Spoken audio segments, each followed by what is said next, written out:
एक गांव में मोंटी और रमेश दोनों बचपन के दोस्त रहते हैं। मोंटी शहर में पढ़ने जाता है और कुछ सालों में बहुत अच्छी नौकरी पाकर शहर में ही रहने लगता है। पैसा आ जाने पर मोंटी अपनी पत्नी रीमा के साथ एक बड़ा घर देखने जाता है जिसमें स्विमिंग पूल भी हो। सेठ जी, ये घर तो बहुत ही सुंदर है। क्यों रीमा, क्या कहती हो, ले लें? वह बहुत ही आलीशान घर होता है और उन दोनों को देखते ही पसंद आ जाता है और वो उसे खरीद लेते हैं। चलो अच्छा है, ये घर अच्छे दामों पे बिक गया, गले की हड्डी बन गया था। फिर दोनों रात में सो रहे होते हैं कि तभी आधी रात होते ही अजीब अजीब सी डरावनी आवाजें आने लगती हैं, जैसे कोई औरत रो रही हो। आवाजें सुनकर रीमा की नींद खुलती है। अरे ये कैसी आवाजें हैं? ये तो पूल के पास से आ रही हैं। वो जैसे ही पूल के पास जाती है उसे कुछ नहीं दिखता। जैसे ही वो वापस जाने लगती है तभी एक डरावना सा हाथ पूल से बाहर निकलकर रीमा को पूल के अंदर खींच लेता है। डर के मारे रीमा की चीख निकल जाती है। नहीं, छोड़ दो मुझे, अरे मर गई रे, अरे कौन है नास मिटा, छोड़ो मुझे। आवाज सुनकर मोंटी भी बाहर आता है और देखता है। रीमा, क्या हुआ? तुम इतनी रात में पुल में नहा रही हो? मुझसे रहा ही नहीं गया, इतना सुंदर पूल है। अरे अंदर चलो, सो जाओ अब। रीमा पूल से बाहर आती है और मोंटी का हाथ पकड़कर अंदर जाने लगती है। वो पीछे मुड़कर पूल की तरफ देखकर हंसती है। उसका चेहरा आधा चुड़ैल सा हो जाता है और आंखें खतरनाक बड़ी और डरावनी हो जाती हैं। अरे अब क्या हुआ? चलो, तुम्हारा पुल कहीं भागा नहीं जा रहा, कल नहा लेना इसमें। मोंटी को रीमा का भूतिया चेहरा नहीं दिखता। हाँ, चलो राजा जी। अगले दिन दोनों नए घर की खुशी में पार्टी करने की सोचते हैं और अपने दोस्त रमेश को भी बुलाते हैं। फिर रमेश अपनी पत्नी कविता के साथ गांव से शहर जाता है। मोंटी के घर पहुंचते ही, अरे दैया रे दैया, ये कितना बड़ा घर है जी, इसमें तो हमरा पूरा गांव रह ले। अरे अब ऐसे मत करो, चलो अंदर चलो।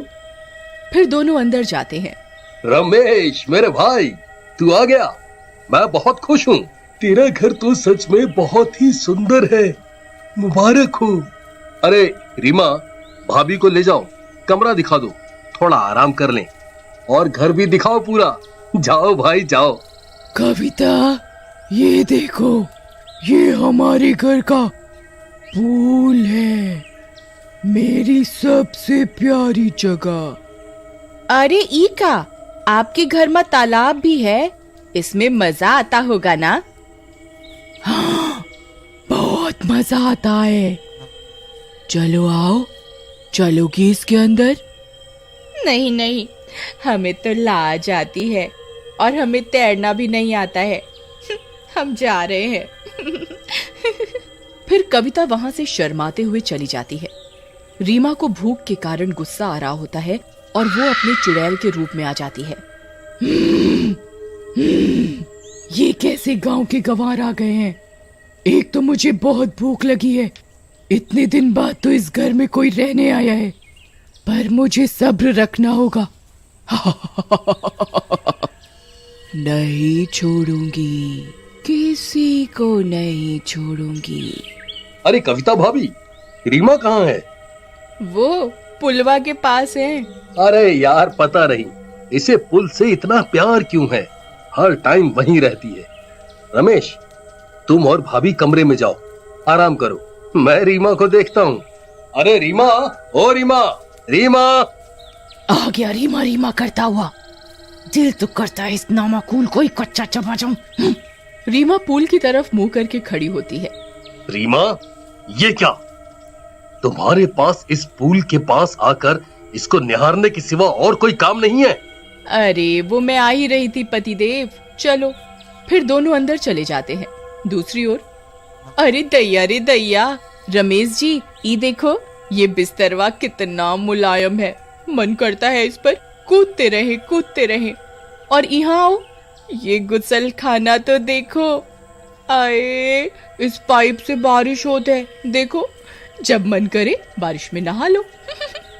हाँ, ठीक कह रही हो। अरे यार, पेट दर्द हो रहा है, पर हमें जाना है। ये ससुरा कहाँ करें, समझ नहीं आ रहा।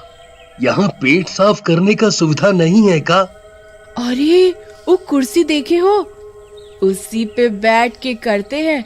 मैंने एक ठो पिक्चर में देखा था। तुमने पिक्चर में देखा था मतलब? अच्छा अच्छा, ठीक है। फिर अगले दिन पार्टी होती है और पार्टी में काफी लोग आते हैं। मोंटी के काफी पड़ोसी भी आए होते हैं। तभी एक औरत घर देखते देखते पूल के पास चली जाती है और तभी चुड़ैल का हाथ पूल से बाहर निकलता है और उस औरत को अंदर खींच लेता है। उस औरत का पति राहुल उसे ढूंढने लगता है और मोंटी से कहता है, भाई तुम्हारी तो हिम्मत की दाद तेरी होगी जो ये घर खरीद लिया। तुम्हें नहीं पता यहाँ तो। अरे भाई साहब, भाभी जी आपको कब से बाहर ढूंढ रही हैं पूल के पास। अरे नहीं, पूल के पास क्यों चली गई, उससे मना भी किया था। अरे रीमा, तुम्हारे मुंह पे ये खून कैसे लग गया और आंखें लाल हैं, ज्यादा पीली क्या? खून कहाँ? अरे वो कुछ खाया था तो सॉस लग गई होगी। फिर राहुल पूल के पास भाग कर जाता है पर वहां कोई नहीं होता और तभी पूल से चुड़ैल बाहर आती है। तेरी पत्नी तो मेरे पेट में है, आजा तुझे भी उसी के पास पहुंचा देती हूँ। फिर चुड़ैल राहुल को भी पकड़कर अंदर खींच लेती है। आवाज सुनकर सब पूल के पास आते हैं लेकिन वहां कोई नहीं होता। अरे सब यहाँ क्यों आ गए? चलो अंदर चलते हैं। अरे नहीं, हम यहीं थे और एक हाथ पूल से बाहर आया और वो औरत को खींचकर अंदर ले गया।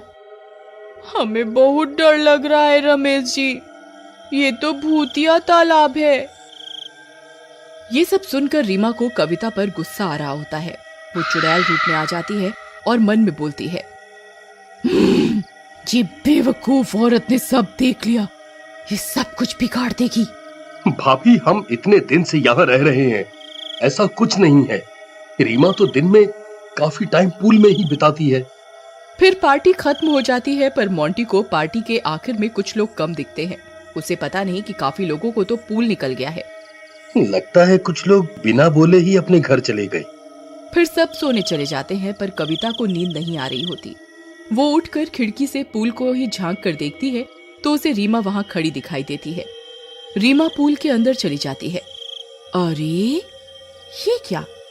रीमा को काफी देर हो गई, ये तो पूल से बाहर ही नहीं आ रही। अरे कहीं डूब तो नहीं गई? फिर डरते डरते वो रीमा को देखने जाती है और पूल के पास जाकर बैठ जाती है। हे भगवान, इस तालाब में कुछ तो गड़बड़ है। इसमें से कल एक हाथ निकला था, मैंने अपनी आंखों से देखा था और अब ये रीमा अंदर चली गई। डर लग रहा है, क्या करूं? पर रीमा को तो बचाना ही होगा। वो डरते डरते अपने पैर पानी में डालकर पूल में उतरने लगती है। तभी चुड़ैल का हाथ निकल आता है और कविता के पैर को पकड़ लेता है। तूने मेरी असलियत देख ली, अब तू नहीं बचेगी। अरे मर गई रे, रीमा चुड़ैल बन गई। चुड़ैल चुड़ैल बचाओ रमेश जी, बचाओ। अरे छोड़ दे चुड़ैल, रीमा तेरा नाश मिटे। रमेश जी। आवाज सुनकर मोंटी और रमेश भी वहां आ जाते हैं। अरे मोंटी, मर गए रे, तुम्हारे तालाब में तो भूतनी है, मेरी पत्नी को बचाओ।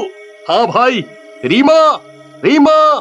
तभी रीमा चुड़ैल के रूप में स्विमिंग पूल के अंदर ही आधी बाहर निकल आती है। क्या रीमा रीमा कर रहा है?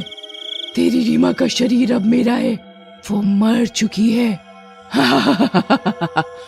मैं आराम से अपना पेट भर रही थी, लेकिन इस गवार कविता ने मुझे देख लिया। अब ये नहीं बचेगी और तुम सब मरोगे। रीमा का ये रूप देखकर मोंटी की आंखें फटी की फटी रह जाती हैं। रमेश भाग कर जाता है और मिट्टी का तेल पूल में डालकर उसमें आग लगा देता है। पानी में आग लगते ही चुड़ैल जलने लगती है। नहीं मोंटी, मैं तुम्हारी रीमा हूँ, मुझे बचा लो। अरे मर गई रे।